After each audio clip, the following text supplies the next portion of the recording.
Assalamualaikum warahmatullahi wabarakatuh. Semoga dapat bermanfaat bersama channel Cahaya Hati. Semoga amal ibadahnya Bapak Kiai Zainuddin Amjad diterima Allah Subhanahu wa Ta'ala. Amin amin ya rabbal alamin. Assalamualaikum warahmatullahi wabarakatuh. Selamat mendengarkan. Lewat begitu saja, padahal itu deposit akhirat. Satu. Yang kedua, perbendaharaan surga itu apa? Wa kitmanul musibah, menyembunyikan kesulitan. Kadang orang takut menghadapi kesulitan, tapi makin kita merenung, hidup ini kan sebenarnya urusan. Takut sama urusan, ya jangan hidup. Tandanya orang hidup itu kalau punya urusan. Urusan melupakan problem, problem sering menimbulkan kesulitan. Kesulitan bukan untuk ditakuti, tapi untuk diatasi dan dicarikan jalan keluarnya. Siapa sih orangnya yang nggak pernah sulit-sulit?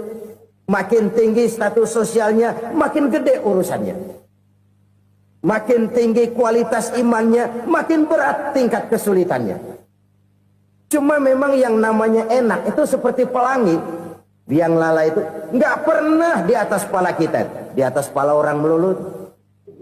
Lo sih enak lo, kata kita. Dia juga bilang yang enak kan lo.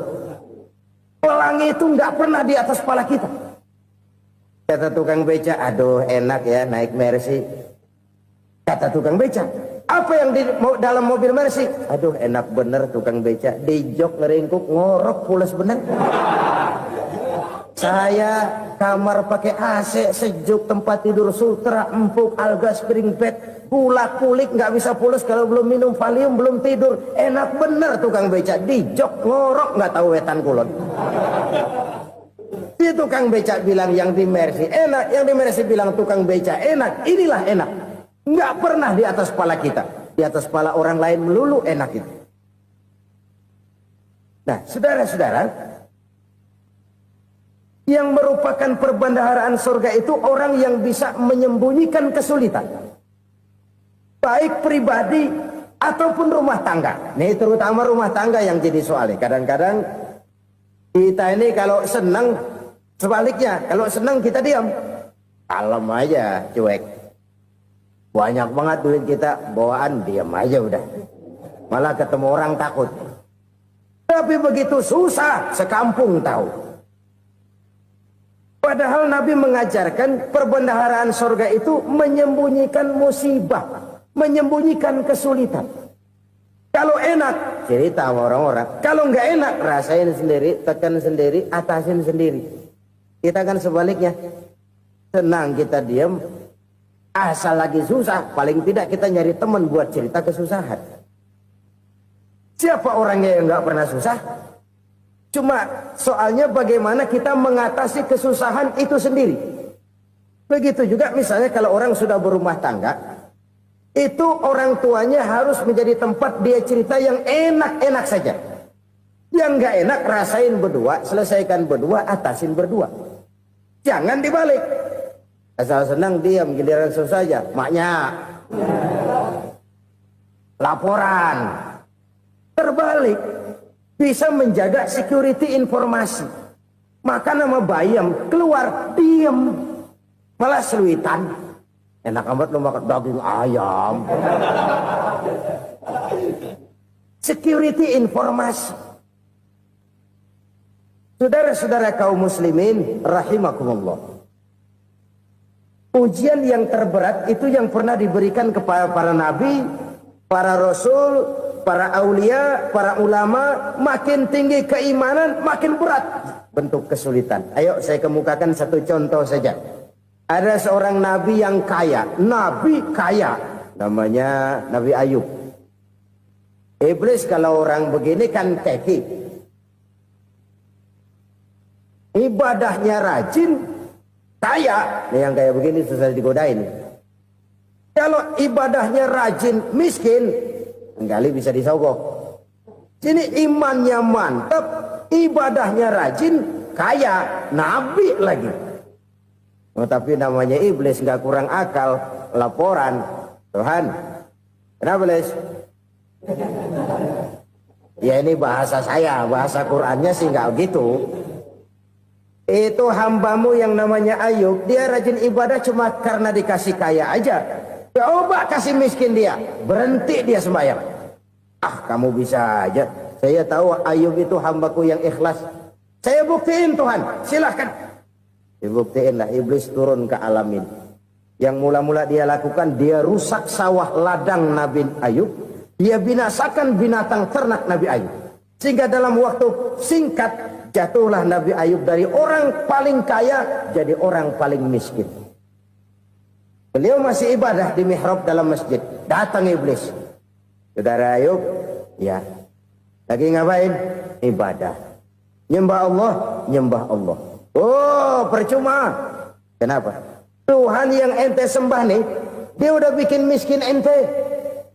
Sawah ladang ente hancur lebur, binatang ternak binasa. Sekarang ente jadi orang paling miskin.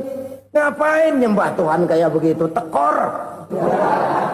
Udah berhenti dah ibadah, berhenti ibadah. Ini iblis sama Tuhan lapornya lain, yang dikerjakan kepada Nabi Ayub juga lain. Benar begitu iblis kata Nabi Ayub? Iya, sawah ladang saya habis buras, binatang ternak saya binasa, binasa. Saya miskin, bangpak. Apa jawab Nabi Ayub? Bukan innalillahi, ini hebat. Alhamdulillahillazi a'tani wa akhza minni.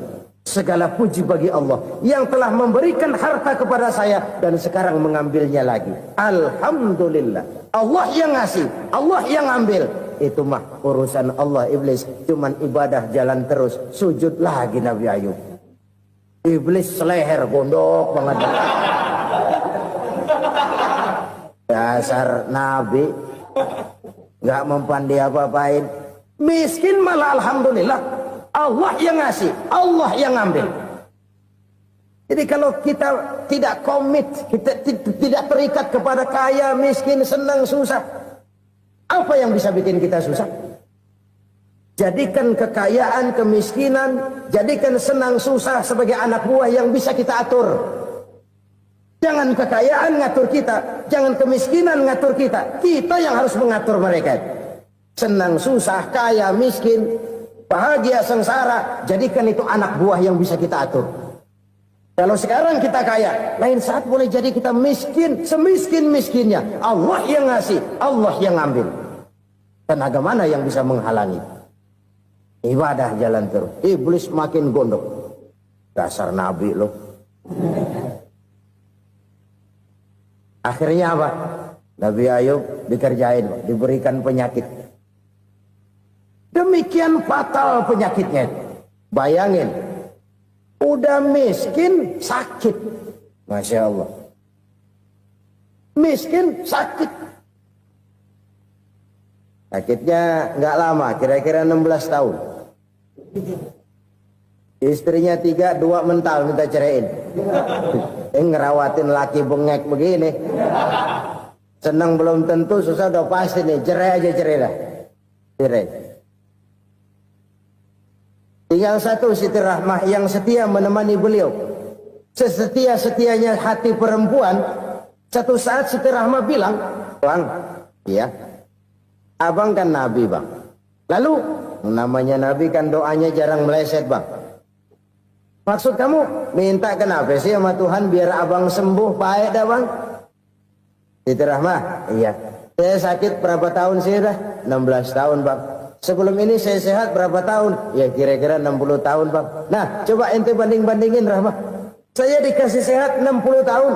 Dikasih sakit 16 tahun. Sudah nggak sabar mau doa kepada Allah minta sembuh. Saya malu kepada Allah. Diuji dengan yang luar biasa seperti ini, tidak mengganggu stabilitas kehambaannya. Dia tetap menghamba kepada Allah Subhanahu wa ta'ala. Saudara-saudara kaum muslimin rahimakumullah. Kunci menghadapi kesulitan itu apa? Allah jelaskan dalam satu ayat, wa basyiris sabirin alladzina iza asabathum musibah qalu inna lillahi wa inna ilaihi raji'un. Gembirakan orang-orang yang sabar. Siapa mereka itu? Yang apabila mendapat musibah mereka kembali kepada keyakinan dasar. segalanya dari Allah dan segalanya akan kembali kepada Allah. Ini konsepsi dasar dari sikap muslim dalam menghadapi berbagai kesulitan. Segalanya dari Allah, segalanya akan kembali kepada Allah. Kalau ini sudah kondisi dasarnya, maka kita akan lapang menghadapi kenyataan bagaimanapun pahitnya. Apakah itu namanya miskin, apakah itu namanya sakit, bahkan maut sekalipun. Maut sekalipun. Segalanya dari Allah, segalanya akan kembali kepada Allah. Ini sikap hidup, bukan sekedar ucapan. Kita kadang-kadang menjadikannya sebagai ucapan. Mulutnya sehingga berhenti, innalillahi wa inna ilaihi rajiun, tapi nangisnya terus gerung-gerungan. Bukan itu, ini kesadaran moral. Kalau segalanya dari Allah, segalanya kembali kepada Allah, kan sebenarnya cuma nunggu giliran. Hari ini saya nyembayangin dia, entah hari apa saya disembayangin orang. Hari ini saya antar dia ke kubur, entah hari apa orang nganterin saya ke kubur. Hari ini saya tahlilkan dia, entah nanti kapan orang tahlilkan saya. Segalanya dari Allah, segalanya akan kembali juga kepada Allah. Oleh sebab itu saudara-saudara, kesulitan bukan untuk ditakuti. Kesulitan justru untuk diatasi, dicarikan jalan keluarnya. Dan tidak ada orang yang tidak pernah mendapat kesulitan. Tidak ada. Semakin tinggi status sosial, semakin tinggi kualitas keimanan, semakin besar juga tingkat kesulitan. Hanya saja bagaimana cara kita mengatasinya. Dan Al-Quran menyatakan, innama al-usri yusra. Di balik kesulitan itu pasti ada kemudahan. Roda itu berputar. Karena itu Rasulullah sallallahu alaihi wasallam mengingatkan kepada kita, ta'arraf ilallahi firraha ya'rifka fisyiddah. Ingatlah kepada Allah di waktu kamu senang, supaya Allah ingat kepada kamu di waktu kamu susah. Kalau waktu senang kita ingat kepada Allah, kita susah, Allah tidak akan meninggalkan kita. Tapi kalau waktu senang kita jauh dari Allah, sujud tidak sempat, dengan masjid jauh, ketika senang kita lupakan Allah. Nanti begitu kita susah, Allah lupakan kita. Dan itu menyakitkan. Oleh karena itu orang-orang tua kita dulu bilang, kalau lagi sehat ingat-ingat lu bakal sakit nanti. Kalau lagi kaya ingat-ingat satu saat kita bakal jatuh miskin. Bahkan kalau lagi muda ingat-ingat kita bakal tua. Dan yang terpenting, kalau lagi hidup ingat-ingat kita bakal mati. Saudara-saudara kaum muslimin rahimakumullah. Jadi yang kedua yang merupakan perbendaharaan surga, menyembunyikan musibah. Saudara-saudara kaum muslimin rahimakumullah. Hal ketiga yang merupakan perbendaharaan surga adalah wasilaturrahmi. Orang yang suka bersilaturahmi. Sebagaimana yang kita maklum bahwa manusia adalah makhluk yang disebut zon politika. Makhluk sosial yang tidak mungkin hidup sendiri-sendiri. Betapa dan siapapun kita memerlukan orang lain. Bodoh betul manusia kalau tinggal di tengah masyarakat tapi tidak mau bermasyarakat. Merasa hebat sendiri, pintar sendiri, gagah sendiri, kaya sendiri. Mungkin kalau mati juga ngubur sendiri. Jangankan kita di sini, di sorga saja Nabi Adam waktu sendirian bengong melulu, mondar mandir. Allah tegur dam sepi dam. Ya ini kalau bahasa saya. Iya Tuhan sepi ini nggak ada coret-coretan pisan ini. Diciptakan Siti Hawa baru anteng Nabi Adam. Itu di surga. Cobalah. Umpamanya saudara tinggal di Jakarta nih. Kayak bener. Apaan aja di Jakarta punya saudara dah. Jembatan Semanggi ambil. Monas buntel bawa pulang. Hotel-hotel ambil semua. Cuman tinggal di Jakarta sendirian, apa enaknya? Betapa dan siapapun kita perlu orang lain. Tidak ada seorang pun yang bisa memenuhi kebutuhan hidupnya secara sendiri-sendiri. Nah, Islam telah menyelamatkan manusia dari ras diskriminasi. Mengikat manusia dengan persaudaraan yang berlandaskan kepada akidah. Karena itu dianjurkan bersilaturahmi.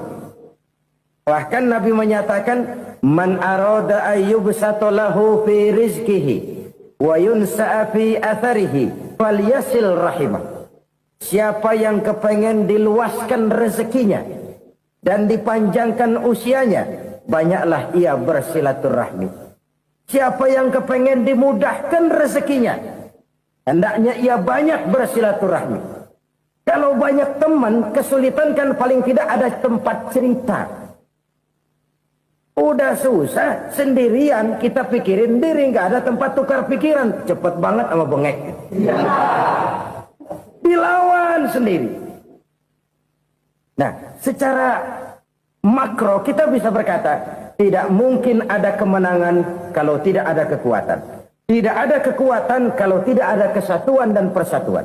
Tidak mungkin ada kesatuan dan persatuan tanpa semangat silaturahmi. Kalau umat Islam mau menang, dia harus kuat. Kalau umat Islam mau kuat, dia harus bersatu. Kalau umat Islam mau bersatu, dia harus membudayakan silaturahmi ini. Bahkan sampai-sampai kata Nabi, kalau bisa cari nilai tambah. Apa? Silman qata'ak. Bersilaturahmilah kau kepada orang yang marah denganmu. Masya Allah, indahnya ajaran agama kita. Orang yang marah pun kepada kita, kata Nabi, kalau bisa bersilaturahmilah kepadanya. Kepada orang yang marah itu. Di situ nilai tambah. Cuman jujur nih hadis, ngucapinnya gampang. Ngamalinnya yang berat banget. Orang marah sama kita, kita disuruh silaturahmi. Ada apa malu? Lu marah, ada gua marahan lagi. Tunggu pikirin. Saudara-saudara kaum muslimin rahimakumullah. Tapi ini yang diajarkan, bahkan ini yang dicontohkan oleh baginda Rasul. Bagaimana begitu mudah, misalnya satu saat Abu Jahal ini ngatur strategi bagaimana bikin Muhammad celaka. Dia gali lubang di depan tempat tidurnya. Dia tutupin daun korma. Terus dia panggil seseorang, ke sini. Kasih tahu Muhammad, pamannya sakit keras, minta ditengokin. Berangkat orang ini ke sana. Muhammad, labbaik. Pamanmu sakit keras, dia minta ditengokin. Baik, saya akan datang menjenguk beliau. Berangkatlah Nabi ke rumah Abu Jahal tanpa prasangka apapun. Abu Jahal udah pasang stil, selimut 3 rangkap setengah dia pakai. Persis kayak orang meriang. Tapi sembari ngintip dari balik selimut. Begitu Muhammad buka pintu, nah masuk perangkap nih. Muhammad jalan menuju tempat pembaringan. Makin lama makin dekat, makin lama makin dekat. Makin dekat ke lubang yang dipasang oleh Abu Jahal itu. Dalam hati Abu Jahal, terus dah jatuh, mampus dah lo ini. Mampus lo hari ini. Apa yang terjadi? Malaikat Jibril datang. Muhammad, pamanmu cuma pura-pura sakit. Di depan tempat tidurnya ada lubang perangkap supaya kamu jatuh ke situ. Sudah, kamu pulang. Balik kanan Nabi. Sudah hampir jatuh ke lubang, balik kanan, pulang. Bayangin kecewanya Abu Jahal. Muhammad dikit lagi, Muhammad dikit lagi. Enggak paman, saya pulang aja. Emosi bangun dari tempat tidur, enggak sadar kalau lagi pura-pura sakit. Lompat ngejar Nabi, dia lupa dengan lubang yang dia gali. Serak, nyemplung sendiri ke dalam lubang.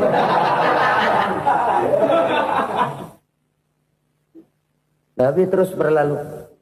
Ini terjadi keanehan. Jatuh ke lubang yang dia gali itu sebenarnya nggak terlalu dalam ya. Antara 3-4 meteran lah.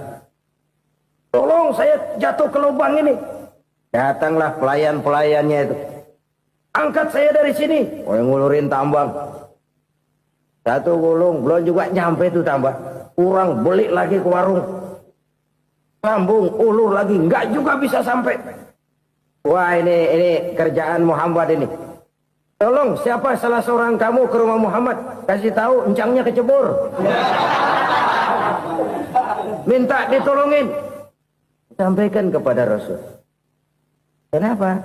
Pamanmu jatuh ke lubang, Muhammad minta tolong diangkatin. Tambang udah nyambung-nyambung nggak nyampe juga. Ya, nanti saya datang, saya tolong. Coba. Nyata-nyata orang berniat jahat mau mencelakakan dia. Datang dia menolong. Ini yang disebut air tuba dibalas air susu ya ini. Bukan sebaliknya.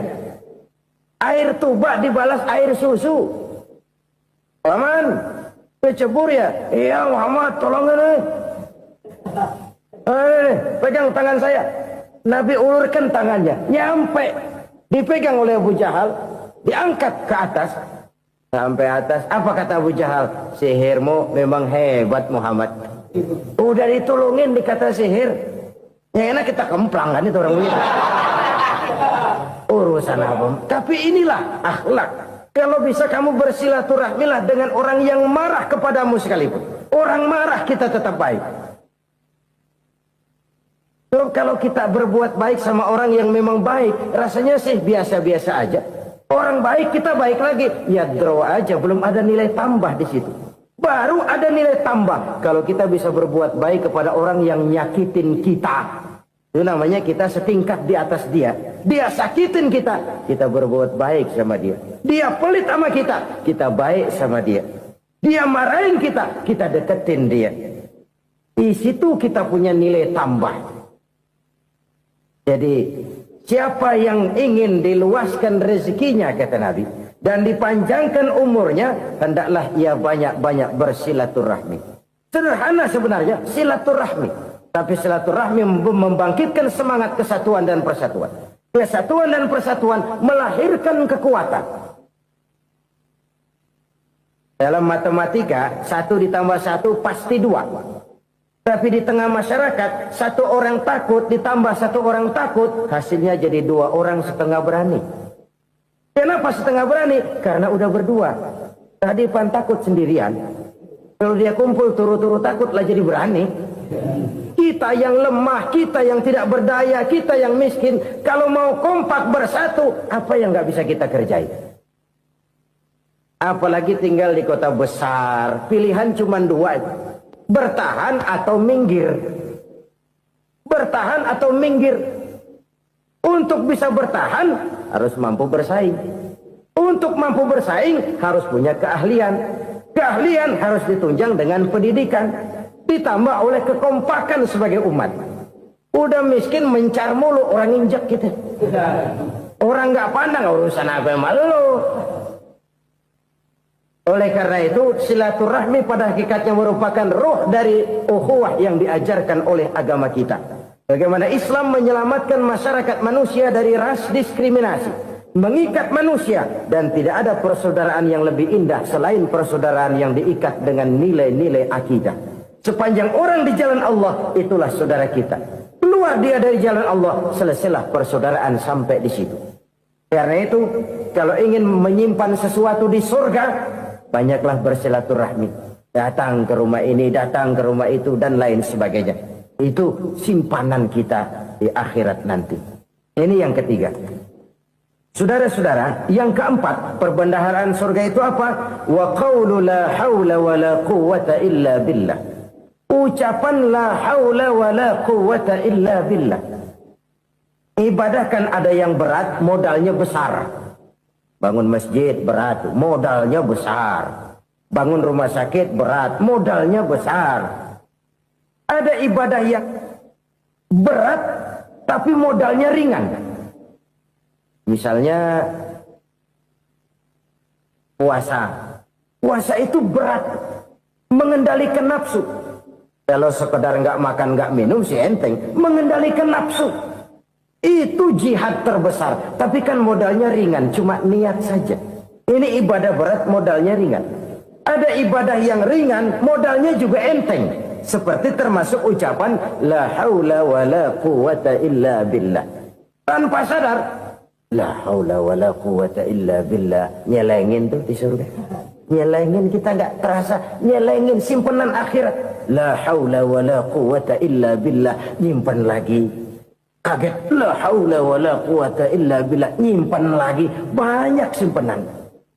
Walaupun sebenarnya yang dimaksud di sini adalah kesadaran batin bahwa tidak ada daya dan kekuatan kecuali Allah. Itu intinya. Kita memulai pekerjaan disunahkan baca bismillah, kan begitu. Apa itu? Kesadaran moral bahwa ini saya bisa kerjakan. Saya kerjakan ini dengan menyebut nama Allah. Kenapa? Kalau Allah tidak memberikan daya dan kekuatan, mana mampu saya kerjakan ini. Maka saya kerjakan ini dengan menyebut nama Allah. Bismillah. Kesadaran moral. Manusia hanya wajib berusaha, tapi nggak pernah wajib berhasil. Banyak hal-hal yang kalau kita renungkan secara rasio nggak mungkin, tapi jadi kenyataan. La haula wa la quwata illa billah. Tidak ada daya dan kekuatan kecuali bagi Allah semata-mata. Kesadaran moral akan kelemahan dan keterbatasan makhluk bernama manusia. Kadang kita kagum dengan otak, tapi kita sering lupa sama yang bikin otak. Padahal bagaimanapun hebatnya otak, yang bikin otak pasti lebih hebat dari otak. Nggak percaya, silahkan otak-otakan. Inilah kecenderungan. Kita kagum dengan pesawat-pesawat mutakhir, bukan main, besi gede banget terbang itu. Alangkah hebatnya. Lalu apa yang bikin otak tidak lebih hebat dari itu semua? Kita puji laut, apa yang bikin laut tidak lebih hebat dari laut itu? La haula wa la quwata illa billah. Tidak ada daya dan kekuatan kecuali Allah. Apa yang bisa kita lakukan kalau tidak karena daya dan kemampuan yang diberikan oleh Allah kepada kita? Lahirlah sikap tawadu, rendah hati, tidak melonjak menjadi angkuh dan sombong, sadar akan kelemahan dan keterbatasan diri. Sebagai makhluk yang diciptakan oleh Allah Subhanahu wa taala. Jadi satu sisi ini ucapan yang berpahala, la haula, jadi wiridan. Pada sisi lain ini kesadaran moral, sikap mental, kesadaran batin bahwa yang punya daya dan kekuatan itu cuma Allah. Kita nggak pantas untuk sombong. Sebab sombong itu pakaiannya Allah. Kita nggak sedang pakai pakaian Allah, kegedean. Dan makin kita renungi, makin terbentur. Apa sih yang bisa kita sombongin? Kita mau sombong apa? Kayak pintar, itu kan semua relatif. Di atas langit masih ada langit lagi. Jadi oleh karenanya, marilah kita menyadari. Manusia hanya wajib berusaha, tapi tidak pernah wajib berhasil. Yang berusaha saja tidak wajib berhasil, apalagi yang tidak berusaha. Islam bukan agama orang pemalas yang selesai sholat lalu enggelohom, enggelenggem ayem-ayem. Tapi Islam bukan agama orang sombong yang setelah berusaha lalu tidak memerlukan Allah. Kita bisa saja bikin proyeksi, tahun sekian kita bakal panen besar menurut perhitungan otak. Tapi ada kejadian lain. Apa? Tikus ngambek. Habis itu dimakanin tikus, panen gagal. Proyeksi rasional gagal oleh tikus-tikus yang ngambek itu. Bisa saja terjadi. Tahun depan kita panen besar, urung. Kenapa? Musim panas panjang. Dan sekarang ini koran-koran bikin berita musim mengalami penyelewengan. Bukan cuma manusia yang nyeleweng sekarang. Musim pakai nyeleweng. Mestinya kan musim hujan udah selesai. Masih hujan-hujan juga. Musim. Nah sekarang kita boleh bikin proyeksi. Kita bakal panen besar. Tahu-tahu musim panas panjang. Sawah retak, air kering. Cari teknokrat yang paling botak. Suruh pendekin tuh musim panas. La haula wa la quwata illa billah. Inilah kesadaran moral. Saudara, saya teringat satu saat ada seorang konglomerat. Umurnya ya kira-kira 70-an. Suatu saat dia ditanya oleh wartawan, "Pak, umur Bapak berapa sih?" "Ya, paling 10 tahun." 10 tahun? 10 tahun? Anak Bapak berapa orang? Aduh. Satu saja? Satu. Harta Bapak berapa? Ya paling-paling bangsa 7 juta kali. 7 juta? Iya. Pak, kenapa Bapak bohongi saya? Bapak punya buku biografi. Koran-koran, majalah-majalah banyak memuat cerita riwayat hidup Bapak. Saya tahu umur Bapak 70. Kenapa bilang cuma 7 tahun? Saya tahu anak Bapak 8. Kenapa cuma bilang 1? Saya tahu harta bapak miliaran, mungkin triliunan, pabrik di mana-mana, bank di mana-mana. Kenapa bilang uang bapak cuma 7 juta? Nah, kata si konglomerat tadi, kamu benar nak, kamu benar. Umur saya kalau jumlahnya memang 70 nak. Cuman ingat-ingat saya, baru 7 tahun terakhir ini saya sujud. Baru 7 tahun terakhir ini saya berusaha dekat dengan Allah. Saya laksanakan perintahnya, saya jauhi larangannya. 7 tahun inilah rasanya yang ada nilainya di hadapan Allah. Yang 63 tahun matong, kelabu, kelam umur gue. Habis untuk maksiat, untuk munkarat. Maka ketika ditanya tadi, umur saya 7 tahun itu. Oh begitu Pak. Oh iya. Lalu anak Pak. Anak bapak kan 8. Kenapa bilang cuma 1? Nah, kalau jumlah hitungannya memang anak saya 8. Tapi dari 8 orang ini rasanya cuma 1 nih. Yang bakal jadi buah hati, belahan jantung. Pelanjut cerita, penerus sejarah. Bakal jadi anak soleh yang akan mendoakan saya. Cuma 1 rasanya anak saya ini yang bakal jadi buah hati saya. Besar-besaran saya. Yang akan mendoakan di kubur saya. Yang akan mendoakan di akhirat saya. Yang 7 orang mana? Masya Allah, yang atu tenggeng, yang atu nyekek botol lolo, yang atu nggak karu-karuan. Makanya saya bilang 1 anak saya yang akan bisa mendoakan saya. Oh begitu Pak. Iya. Nah harta Pak, harta bapak kan triliunan, pabrik bapak di mana-mana, uang bapak hampir di tiap bank-bank besar. Kenapa bilang cuma 7 juta? Betul kau nak. Harta saya kalau jumlahnya memang miliaran, triliunan mungkin. Tapi yang saya ingat baru 7 juta tuh yang saya belanjakan di jalan Allah. Saya nyumbang masjid, saya santuni yatim piatu, saya bantu pembangunan pesantren, saya bantu pembangunan rumah sakit Islam. Itu yang akan saya bawa pulang ke akhirat, yang 7 juta itu. Yang triliunan itu nanti akan diperebutkan oleh anak-anak saya sebagai waris saya. Jadi harta saya 7 juta itu yang bakal nemenin saya di akhirat. Yang akan saya bawa pulang jadi teman saya. Saudara-saudara kaum muslimin, jangan-jangan orang tua itu adalah kita-kita ini. Jangan-jangan kita-kita ini adalah orang tua itu. Jangan-jangan itu potret dari diri kita masing-masing. Dari sekian umur yang diberikan Allah, berapa tahun yang ada nilainya di hadapan Allah? Dari sekian anak-anak yang merupakan amanah, berapa yang akan mendoakan kita sebagai orang tuanya menjadi anak soleh? Dari sekian banyak harta yang diberikan Allah, berapa yang akan kita bawa pulang menghadapnya nanti, yang kita belanjakan di jalan Allah? Ini sebuah potret kehidupan. Karena itu kita kembali kepada la haula wa la quwwata illa billah. Kita wajib berusaha, kita wajib berikhtiar. Selebihnya, segala daya dan kekuatan hanya milik Allah saja semata-mata. Satu kesadaran batin dari setiap pribadi muslim. Setelah ia berusaha dan berikhtiar, ia menyerahkannya kepada Allah Subhanahu wa ta'ala. Jadi, satu sisi ini merupakan wiridan ucapan yang mengandung pahala. Pada sisi lain, ini merupakan sikap batin dari seorang muslim di dalam ia menghadapi realitas kehidupan ini. Saudara-saudara kaum muslimin, rahimakumullah. Kalau ini kita jadikan satu basis kehidupan, maka ini akan menyelamatkan manusia dari kemungkinan tergelincir menjadi orang yang lupa diri dan lupa daratan.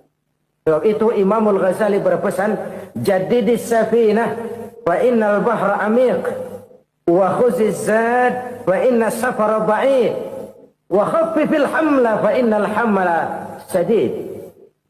Perbarui selalu kapalmu karena lautan sangat dalam. Bawa bekal yang banyak karena perjalanan ini sangat jauh. Ringankan beban karena kebanyakan beban akan menyakitkan. Alangkah indah kalimat ini, alangkah dalam makna yang terkandung di sana. Perbarui selalu kapalmu karena lautan sangat dalam. Apa artinya ini? Jaga mentalmu baik-baik. Pelihara imanmu baik-baik karena hidup penuh cobaan seperti lautan. Kita kalau berlayar di lautan kan kadang-kadang tenang, angin bertiup sepoi-sepoi basah. Jika malam datang, bintang gemintang bertabur menghias cakrawala. Rembulan memantulkan sinarnya dengan indah. Dalam keadaan begitu berlayar enak. Tapi lain saat ombak menggunung, halilintar menyambar, angin topan bertiup. Berapa banyak sudah saudara-saudara kita yang tenggelam di lautan dunia tanpa sadar bahwa dia belum sampai kepada pantai yang akan dituju. Berapa banyak sudah saudara-saudara kita yang tenggelam di lautan dunia ini tanpa sempat bangkit lagi. Dia menyangka sudah sampai kepada tujuannya. Hati-hati kapal jangan sampai bocor karena lautan sangat dalam. Iman ini jaga baik-baik karena hidup penuh dengan ujian. Wa khuzizat fa inna safara ba'id. Bawa bekal yang banyak karena perjalanan sangat jauh. Saudara mau ke Bandung, bawa duit. Saudara mau ke Surabaya, banyakan lagi duitnya. Saudara mau ke Mekah, gepokan, iketan tuh duit, nggak lembaran lagi. Makin jauh perjalanan, makin banyak bekal yang harus kita bawa. Kalau saudara dari Jakarta mau ke Surabaya, kagak bawa duit berangkat juga, itu sih bukan berani namanya, nekat. Sampai Surabaya belum tentu, sengsara di jalan udah pasti. Kenapa? Nggak bawa bekal berangkat. Sama juga kita nih, misalnya belum sempat sembahyang, mati. Waduh, berani banget orang. Belum punya bekal, mati. Sengsara di jalan. Atau bekal tidak cukup. Dari Jakarta saudara mau ke Surabaya, bawa duit 500 perak. Paling jauh Cikampek nyampenya itu. Paling jauh itu. Antara jauhnya perjalanan dengan bekal yang saudara bawa tidak seimbang. Hidup ini perjalanan panjang. A walking tour. Dimulai dari alam arwah. Sebelum jasad diciptakan, roh diciptakan lebih dulu. Dari situ pindah ke alam rahim. Dari alam rahim pindah ke alam dunia. Dari alam dunia pindah ke alam barzah. Baru menuju akhirat. Satu perjalanan panjang. Kalau bekal tidak bawa, sengsara di jalan. Bawa bekal yang banyak karena perjalanan ini sangat jauh. Wa khaffifil hamla, ringankan beban karena beban itu cuma akan menyulitkan. Kalau bekal itu sih keperluan, tapi beban nggak kita perluin, cuma ngeberat-beratin. Apa ini beban? Dosa, kecurangan, kebatilan, kesoliman, ketidakadilan, kesewenang-wenangan. Itu akan jadi beban kita di akhirat. Alangkah celakanya, perjalanan panjang, bekal tidak bawa, beban kelewat banyak, alamat sengsara di jalan. Pahala tidak ada, dosa berlipat ganda. Na'udzubillah, summa na'udzubillah. Kalau kita rangkum nasihat Al-Ghazali dengan kisah si konglomerat tadi, kita akan mengambil kesimpulan. Pertama, bekal terbaik dalam menghadapi gejolak kehidupan ini tidak lain adalah iman. Yang kedua, pahala dan dosa. Dua hal kontroversial. Pahala adalah bekal, dosa adalah beban. Tapi kita sekarang kan tidak begitu terangsang kepada yang abstrak. Orang berlomba mencari yang konkret-konkret saja. Yang real. Kalau memang dosa, benjol dong. Kira-kira begitu. Kira-kira begitu. Persis orang Yahudi dulu. Orang Yahudi itu kan pernah minta kepada Nabi Musa. Ya Musa, lan nu'mina laka hatta narallaha jahrah. Musa, kami nggak bakal mau beriman kepada Allah kalau belum kami lihat Allah ada nongkrong di depan kami. Kalau memang Tuhan ada, taruh dong di depan kami. Mau yang konkret-konkret saja. Kalau memang dosa, benjol dong. Kalau memang pahala, berasa dong. Orang terangsang kepada yang real, yang konkret-konkret saja. Karena itu, untuk mengejar dosa, orang mau bayar. Tapi untuk mengejar pahala, walaupun tidak bayar, orang segan. Ini yang dikatakan oleh Nabi, kamu mengharapkan ke surga, tapi kamu berat melaksanakan sesuatu yang bisa membawa kamu ke surga. Kamu ingin jauh dari neraka, tapi tiap saat kamu lakukan perbuatan-perbuatan yang justru menjerumuskan kamu ke neraka. Idda'aitum an-najata minan nar wa ramaitum fiha anfusakum. Kamu ingin selamat dari neraka, tapi kamu lemparkan diri kamu ke neraka. Kamu ingin masuk surga, tapi berat sekali kamu melakukan perbuatan-perbuatan yang bisa menyampaikan kamu di surga. Saudara-saudara kaum muslimin rahimakumullah. Jadi hal keempat yang merupakan perbendaharaan surga adalah la haula wa la quwata illa billah. Satu sisi ini merupakan ucapan yang memperberat timbangan akhirat. Pada sisi lain ini merupakan sikap hidup seorang muslim. Kesadaran batin yang sangat dalam bahwa tidak ada daya dan kekuatan kecuali Allah. Dan itu kita simbolkan pada saat memulai pekerjaan dengan Bismillah. Dengan menyebut nama Allah. Satu kesadaran moral. Saya hanya bisa melakukan ini karena diberikan daya dan kekuatan oleh Allah. Lahirlah sikap tawadu, rendah hati, tidak melonjak menjadi angkuh dan sombong. Saudara-saudara, sampai sini dulu jumpa kita kali ini. Semoga 4 perbendaharaan surga ini dapat kita lakukan, yang kelak akan merupakan bekal kita di kemudian hari nanti. Amin ya rabbal alamin. Bapak-bapak, ibu-ibu, saudara-saudara kaum muslimin rahimakumullah. Di dalam kehidupan kita sebagai seorang muslim, minimal 5 kali dalam sehari semalam kita mendengar seruan untuk mendirikan solat yang disebut azan. Ada kalimat menarik di dalam kalimat azan itu, yakni seruan hayya 'alal falah, marilah menuju kepada keberuntungan, marilah meraih kemenangan. Seruan ini adalah kecenderungan dari setiap manusia, apapun warna kulitnya. Artinya, setiap orang dalam hidup selalu ingin meraih dan mencari kemenangan. Kemenangan akan melahirkan kepuasan batin, dan kepuasan batin memberikan kebahagiaan. Sedangkan kekalahan melahirkan penderitaan batin, dan penderitaan batin menjerumuskan seseorang di dalam berbagai bentuk kerugian.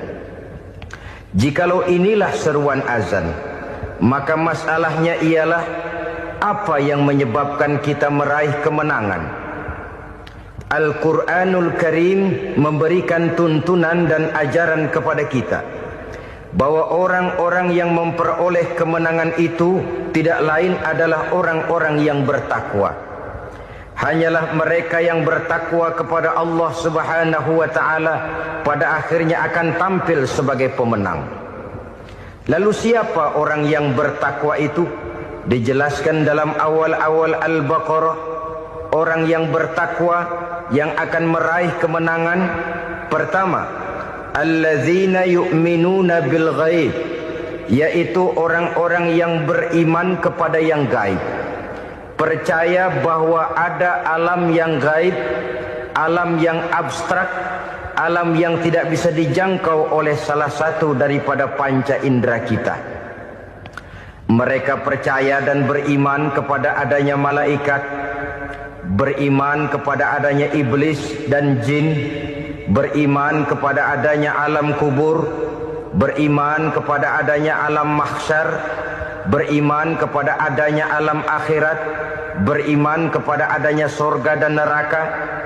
Beriman bukan cuma sekedar beriman dalam ucapan bibir saja, tetapi beriman yang nilai iman itu mampu mewarnai gerak dan gaya hidupnya. Iman yang meresap sampai ke tulang sumsum, kemudian memberikan dampak positif di dalam kehidupan manusia.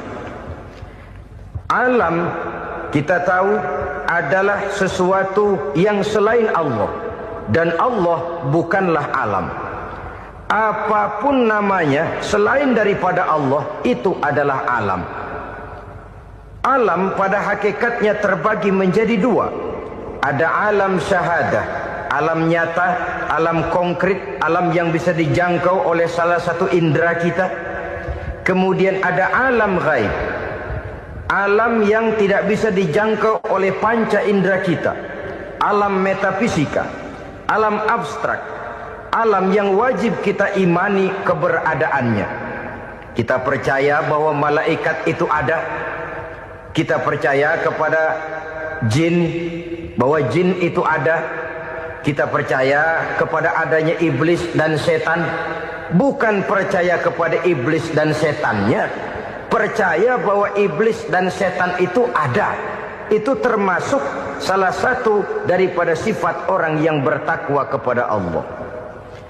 Saudara-saudara kaum muslimin rahimakumullah, kecenderungan pembangunan yang lebih bersifat materialistis biasanya menggeser aspek kehidupan rohani. Orang berpikir empirik, dan dalam pola pikir yang demikian maka alam gaib tidak lagi mendapat perhatian. Aspek kehidupan yang bersifat rohaniah malah mulai ditinggalkan. Akibatnya terjadilah kepincangan di dalam kehidupan kita. Pernah ada satu pengalaman pribadi dalam perjalanan kembali ke tanah air. Dalam pesawat di sebelah kanan saya duduklah seorang Jerman namanya Heiner Simonsen. Iseng saya ajak kenalan, saya ajak ngobrol, saya tanya dia. Saya bilang, Mas Heiner ini, kalau pesawat yang kita tumpangi ini jatuh ke bawah, kira-kira apa yang bakal terjadi, Mas? Dia bilang, kita semua akan mati. Begitu? Iya. Oke. Apa itu mati? Tanya saya. Dia bilang, untuk tahu apa itu mati, kita harus tahu lebih dahulu apa itu hidup. Saya pikir nih bule bisa ngomong juga. Baiklah kata saya. Apa hidup menurut Anda itu? Oh, hidup itu dia bilang, kalau seluruh anggota badan kita bekerja secara normal, paru-paru memompa darah secara normal, jantung berdetak secara normal, sel-sel tubuh bekerja secara fit, dan organisme tubuh hanya mau bekerja secara normal, dia bilang, kalau kita memberi makan yang cukup, menu yang teratur, dan gizi yang lengkap. Saya bilang, kesimpulannya apa, Ner? Dia jawab, hidup adalah dari tangan ke mulut. Life is from the hand to the mouth, kata dia. Hidup adalah dari tangan ke mulut. Jadi masalah hidup tidak lebih daripada masalah isi perut. Orang pergi pagi, pulang sore, peras keringat, banting tulang, perut yang dibelai. Saya bilang, you are wrong. Sampean salah, Ner. Kamu orang Islam bukan? Bukan. Pantas. Kenapa saya salah? Dia bilang. Ya jelas salah. Salahnya di mana? Kamu ini manusia. Kalau hidup cuma dari tangan ke mulut, saya bilang, kambing di kampung saya juga begitu pikirannya, Ner. Itu kambing di kampung saya, asal perutnya kenyang, sudah hidup dia. Perkara besok bagaimana, lusa prospeknya macam mana, bulan depan ada apa, kambing nggak pernah mikir. Di kampung saya kambing juga pikirannya begitu. Kamu Kristen ya? Tadinya. Loh kok tadinya, lalu apa sekarang kamu ini? Dia bilang, sekarang saya netral. Saya tidak beragama, tapi saya percaya kepada Tuhan sebagai pencipta alam. Saya ingat benar dia bilang, I haven't any religious, but I believe to God as the creator of the world. Kenapa bisa netral begitu, Ner? Habis saya bingung katanya. Islam bilang Islam baik, Kristen bilang Kristen baik, Hindu Buddha bilang Hindu Buddha baik, semua agama baik. Saya netral sekalian, nggak beragama. Yang penting saya percaya kepada Tuhan. Saya bilang, Ner, kamu ini kayak orang mau beli celana, lalu bingung. Yang satu bilang Levi's bagus, yang satu bilang Blue Jean hebat, yang satu bilang Wool England hebat. Celana ini hebat, celana itu bagus, celana ini hebat. Semua celana bagus, kamu bingung. Akhirnya netral, tidak pakai celana. Itu juga salah. Saya pikir-pikir, kemudian saya melihat bahwa dua pola berpikir Heiner ini nampaknya sudah mulai menggejala di lingkungan masyarakat bangsa kita. Disadari atau tidak, secara jujur kita harus berkata, dua pola pemikiran Heiner ini mulai berkembang di tengah masyarakat bangsa kita. Pertama, pola pikir materialisme. Hidup adalah dari tangan ke mulut. Masalah hidup tidak lebih masalah isi perut. Itu yang perlu dibela, dan disitulah arti kehidupan. Pergi pagi, pulang sore, peras keringat, banting tulang untuk mempertahankan perut. Kalau sudah kemari cara orang berpikir, maka buat apa percaya kepada yang gaib? Untuk apa sholat? Untuk apa puasa? Untuk apa zakat? Untuk apa menghadiri majelis taklim? Tanpa kepercayaan kepada yang gaib, hidup berjalan menurut alur empiris dan materialis. Kalau sudah ke sana cara orang berpikir, biasanya orang lalu cenderung menghalalkan segala cara. Hanyalah orang yang percaya bahwa akhirat ada. Hanyalah orang yang percaya bahwa alam kubur itu ada. Hanyalah orang yang percaya bahwa malaikat itu ada. Hidupnya akan lebih terarah dan terkendali. Karena kepercayaan kepada yang gaib, yang merupakan fase daripada kehidupan setelah hidup yang sekarang ini, mewarnai gerak pribadi seseorang di dalam dia melakukan kegiatan hidupnya. Pola berpikir materialisme, disadari atau tidak, mulai menggejala di lingkungan masyarakat bangsa kita. Hidup tidak lebih dari urusan tangan ke mulut, mulut ke tangan, tangan ke mulut. Asal perut sudah kenyang, hiduplah sudah. Perkara bagaimana prospek hari yang akan datang, bagaimana akhirat tidak jadi persoalan. Ini yang oleh Nabi diperingatkan, ad-dunya sijnul mu'min wa jannatul kafir. Dunia adalah penjara bagi orang beriman dan surga bagi orang kafir. Dulu di zaman Belanda hadis ini pernah disalah tafsirkan, disalah artikan, digunakan sebagai senjata untuk mengkebiri dan membuat impoten umat Islam. Sudahlah umat Islam gak usah macam-macam, kata Belanda.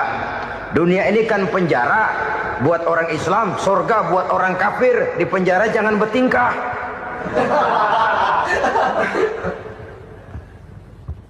Pengertiannya tidak begitu. Dunia adalah penjara bagi orang mukmin. Artinya dalam kehidupan dunia seorang mukmin tidak bebas memperturutkan hawa nafsunya. Di penjara hawa nafsunya itu. Sebaliknya, surga bagi orang-orang kafir. Buat orang kafir, surgalah dunia ini. Mereka bebas memperturutkan hawa nafsunya. Dilarang tidak terlarang, dicegah pun tidak tercegah. Mereka hidup menurut alur bisikan nafsu mereka sendiri. Kemudian bila ajal datang, maut merenggut nyawa, selesailah surganya sampai di situ. Maka bagi orang-orang yang tidak percaya kepada adanya akhirat, kepada adanya alam gaib, surganya sebatas umurnya. Sekali lagi, surganya sebatas umurnya. Bila umur selesai, ajal pun datang merenggut nyawa, selesailah sudah surganya sampai di situ. Alangkah pendeknya perjalanan orang-orang yang tidak percaya kepada alam gaib ini. Bagi kita mukmin, jikalau kita mampu memenjarakan hawa nafsu, kita bisa bahagia di dunia ini. Dan Islam memang tidak menyuruh kita sengsara di dunia. Raih dunia, kejar dunia, gapai dunia sebagai alat untuk mencapai kebahagiaan di akhirat nanti. Hidup adalah satu perjalanan panjang yang terbentang sejak kita terlahir dari alam rahim sampai kepada alam akhirat nanti. Andai kata kita gagal meraih kebahagiaan di dunia, toh kita masih punya akhirat. Tapi jangan jadi dalil yang melemahkan semangat. Biarin dah kita di dunia kebelangsak, yang penting akhirat. Akhirnya dunia benar-benar kebelangsak. Bagaimana dunia ini bisa kita raih, dan bagaimana meraih dunia untuk menunjang kepentingan akhirat nanti. Yang kedua, dari pikiran Heiner yang saya lihat menggejala di lingkungan masyarakat bangsa kita, timbulnya manusia-manusia netral. Seolah-olah Tuhan yes, agama no. Sama Tuhan percaya, agama ogah. Tuhan ngangguk, giliran agama godeng.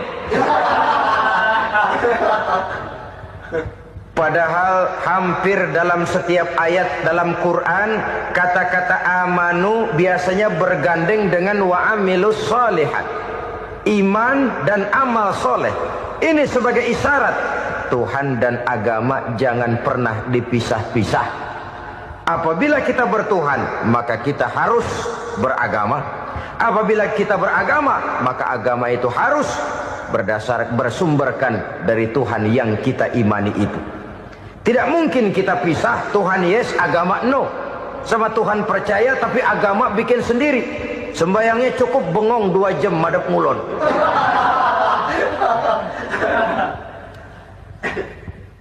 Saudara-saudara kaum muslimin rahimakumullah. Jadi dengan demikian, agama yang kita akui merupakan unsur mutlak di dalam pembangunan sekarang ini, merupakan bagian dari kehidupan yang menuntun kita bahwa di balik alam nyata ini, di balik alam syahadah ini ada alam gaib. Dan mudabbir, murabbi, yang mengatur, yang menguasai, yang memelihara baik dia alam nyata, baik dia alam gaib, tidak lain adalah Allah Subhanahu wa ta'ala. Di sana ada satu super power, satu maha kekuatan yang kita perlu bersandar kepadanya. Sebagai makhluk nyata yang hidup di alam nyata, berbuatlah secara nyata sebagaimana harusnya kita berbuat. Karena Islam jelas bukan agamanya orang pemalas. Islam jelas bukan agamanya orang yang mengajarkan setelah selesai sholat boleh duduk, nggelenggem ayam-ayam, ndelohom, menghitung bintang di langit sambil menunggu keajaiban. Tidak. Islam adalah agama yang mengajarkan apabila sholat sudah selesai kamu kerjakan, bertebaranlah di permukaan bumi, cari karunia Tuhanmu. Jangan hidup berpangku tangan menunggu keajaiban. Karena hidup bukan undian. Jangan berharap untung besar tanpa mau peras keringat. Tapi di sebalik itu toh kita juga harus yakin bahwa di sisi usaha nyata yang kita lakukan ada satu super power, satu maha kekuatan gaib yang menentukan berhasil dan tidaknya usaha kita. Kepercayaan kepada hal semacam inilah yang mendorong kita untuk mempunyai sandaran vertikal, agar jikalau usaha ini berhasil, kita tidak lupa diri dan lupa daratan. Jikalau usaha ini gagal, kita tidak putus asa dan buruk sangka, tidak cupik pandangan dan sempit hati, tapi mampu melihat persoalan dengan kacamata putih sambil husnuzon kepada Allah Subhanahu wa ta'ala. Kita percaya malaikat itu ada. Ada yang namanya raqib dan atid, mengawasi gerak hidup kita sampai kepada gerak hati kita.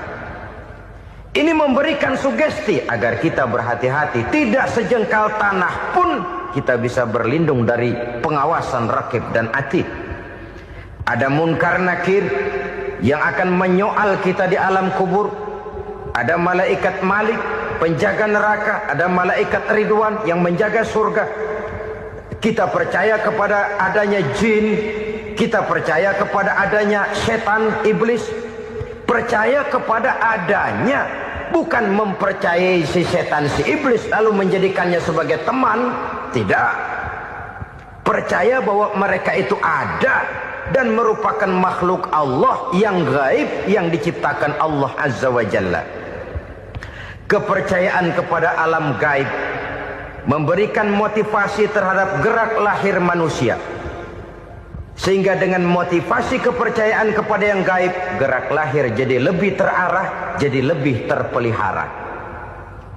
Pernah seseorang bertanya, "Pak, apakah adanya akhirat bisa dibuktikan secara ilmiah?" Saya bilang tidak bisa, tidak bisa. Kenapa? Karena yang berangkat nggak pernah pulang kemari lagi. Kalau dia pulang kemari bisa kita tanya bagaimana enak di sono. Cuma secara moral saya katakan, lebih beruntung orang yang percaya kepada akhirat daripada yang tidak. Sekarang saudara percaya akhirat ada, lalu saudara baik-baik di dunia, sholat, puasa, zakat, menolong orang lain, menebarkan kebajikan. Saudara mati, andai kata akhirat tidak ada, toh dalam hidup saudara sudah berbuat baik. Paling tidak nama saudara akan dikenang sebagai orang baik. Sebaliknya, saudara percaya, kata saya, bahwa akhirat tidak ada, lalu hidup semau-maunya, tenggelam dalam maksiat dan munkarat, menentang Allah, tidak mau ruku dan sujud. Lalu saudara mati, kemudian akhirat ada. Ayo, mau apa? Bekal tidak punya. Jadi secara moral lebih beruntung orang yang percaya kepada adanya akhirat daripada yang tidak percaya. Dan itu alam gaib yang tidak bisa dibuktikan secara eksat. Jangankan untuk membuktikan seperti itu, dalam kehidupan sehari-hari saja yang kita rasakan tidak selalu berbentuk toh. Angin, bagaimana sih bentuknya angin? Kita tidak tahu. Merah, buktinya kalau dikerok merah. Yang merah itu kulit, yang kulit kita bukan anginnya. Sakit, rasa sakit itu ada, tapi bagaimana bentuk sakit kita nggak pernah tahu. Kalau kita makan cabai pedas, bagaimana bentuk pedas itu tidak ada, tapi rasa ada. Bentuk pedas hijau, cabainya bukan pedasnya. Tidak semua yang kita rasakan bisa kita gambarkan dalam bentuk yang konkret. Oleh karena itu, sekali lagi bahwa kepercayaan kepada alam yang gaib mampu memberikan satu sugesti yang menata kehidupan seseorang lebih lurus, lebih terarah, dan lebih terkendali. Maka wajar kalau kepercayaan kepada yang gaib mengantarkan seseorang untuk meraih kemenangan. Kenapa? Dia percaya kepada yang gaib, bahwa akhirat ada, bahwa alam kubur ada, bahwa pertanggungan jawab itu ada. Maka dia lalu tidak hidup saenae udele dewe, itu loh. Tidak hidup menurut seleranya sendiri, terarah, teratur. Ini cirinya yang pertama. Orang bertakwa yang akan meraih kemenangan, mereka beriman, mereka percaya kepada yang gaib. Bahkan hal-hal konkret saja selalu berangkat dari yang gaib. Saudara-saudara, para remaja, para pemuda sekarang ini tidak pernah tahu toh siapa yang akan jadi teman hidup saudara. Kita bisa saja ngerancang, mentargetkan, tapi toh akhirnya yang namanya jodoh bukan kekuasaan kita. Rezeki di luar kemampuan kita. Begitu juga ajal, maut, jodoh, ajal adalah contoh-contoh konkret bahwa pada akhirnya yang gaiblah yang menentukan. Bertahun-tahun ngelancong, emang jodoh seret, nggak jadi.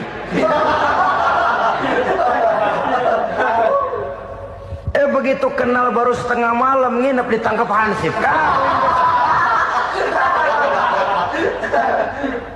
Hal-hal semacam itu kadang-kadang kita berpikir suuzon, gilet, perempuannya cakep banget, lakinya rebek amat. Memang begitulah jodohnya. Memang begitulah jodohnya. Saudara hadirin ma'asyiral muslimin yang saya hormati, jadi hal-hal yang konkret saja kita yakini sepenuhnya ditentukan oleh satu superpower yang gaib itu tadi. Dari sanalah segala ketentuan itu berangkat dan kesanalah segalanya akan kembali. Maka kepercayaan kepada yang gaib meluruskan gerak hidup seseorang dan itu akan mengantarkan dia kepada meraih kemenangan. Satu. Yang kedua, wa yuqimuna shalah. Orang bertakwa yang akan meraih kemenangan itu adalah orang-orang yang mendirikan sholat. Kenapa sholat mengantarkan orang untuk meraih kemenangan? Yang jelas, inna sholata tanha anil fahsya'i wal munkar. Sholat mampu mencegah manusia dari perbuatan keji dan munkar. Banyak filsafat hidup yang terkandung di dalam sholat ini. Sejak kita wudhu sampai kita menghadap ke arah kiblat, sampai kita melakukan gerak-gerak sholat, bacaan-bacaan yang ada di dalam sholat, lalu sampai kepada mengucapkan salam. Banyak filsafat hidup yang terkandung di dalam sholat. Selalu berusaha menyimpan sesuatu yang bisa membawa manfaat, baik untuk dirinya, untuk anak cucunya, maupun untuk keluarganya, untuk masa kini dan masa depannya. Kadang simpanan itu berbentuk uang, kadang berupa tanah, lain saat berbentuk pabrik, dan lain sebagainya. Sementara masa depan yang paling pasti adalah akhirat. Jika untuk masa depan dunia, kita rela memeras keringat, membanting tulang, pergi pagi dan pulang petang, menyimpan uang, menyimpan tanah, menyimpan pabrik, pernahkah kita merenung?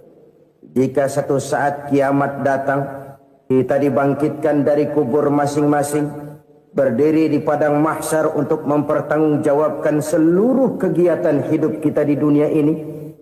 Lalu kita akan menuju ke alam akhirat. Sudahkah kita mempunyai simpanan untuk akhirat kita? Pada pertemuan kali ini saya ingin menyampaikan sebuah hadis di mana Rasulullah sallallahu alaihi wasallam bersabda, "Arba'un min kanzil jannah."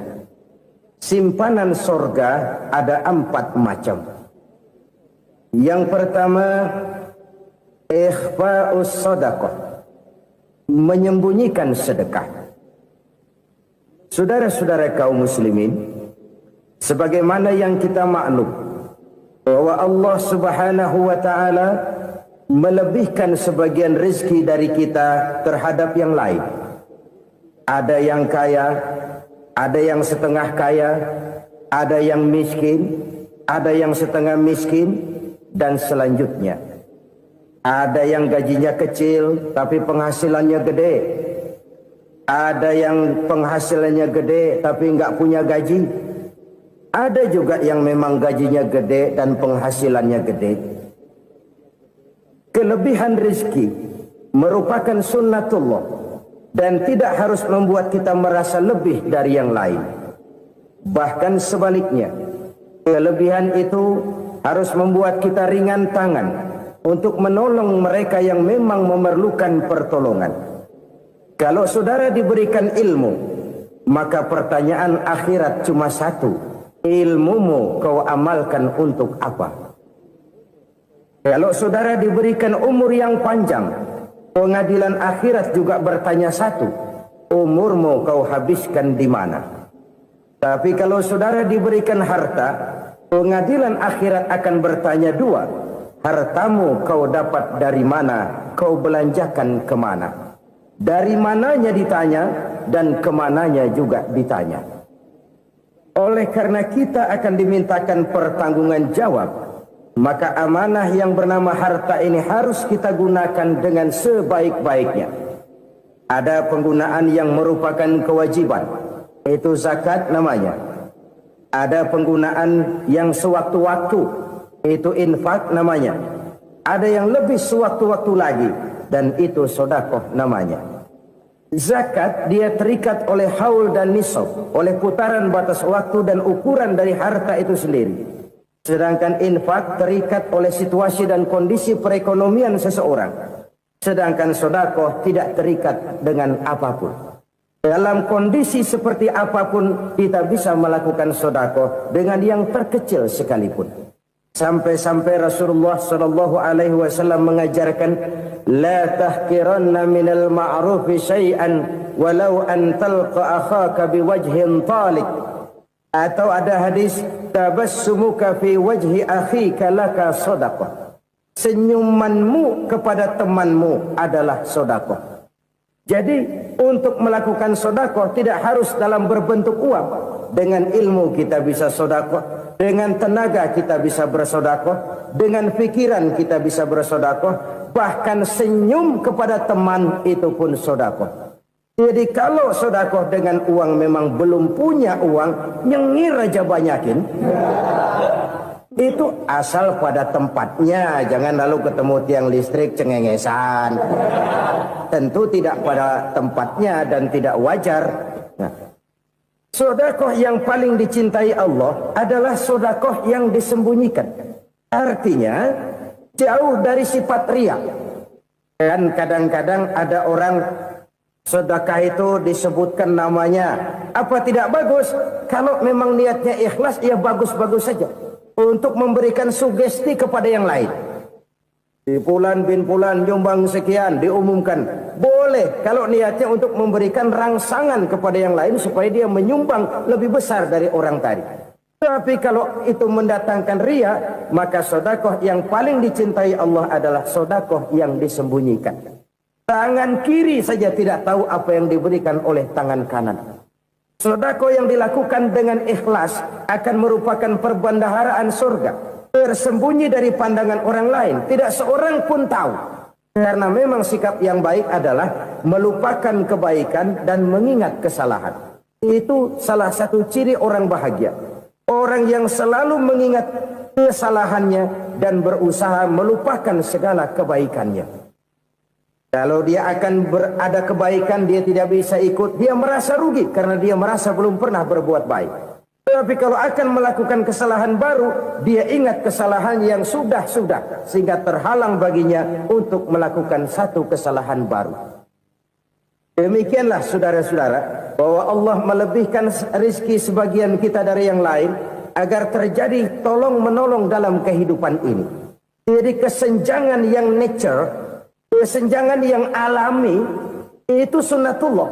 Ada yang kaya, ada yang miskin, ada yang kelas menengah. Nah, kenapa lalu sekarang kita berusaha mengentaskan kemiskinan? Oleh karena adanya kesenjangan struktural.